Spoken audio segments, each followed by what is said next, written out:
No turning back now.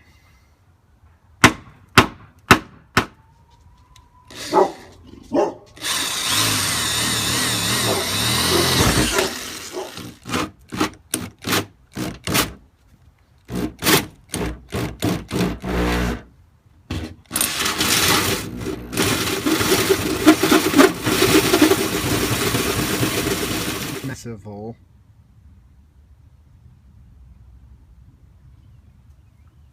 Removed the airbox. It's over there. And then I also removed this and this and stuff in here, so to allow the elbow to come in. All right, new day, and it's installed. Looks really nice. Do a little walk around, show you the gaps.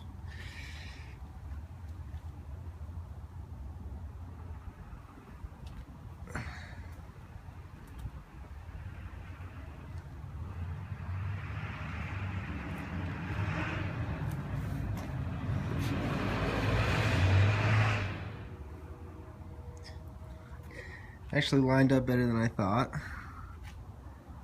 We've got really no gap here.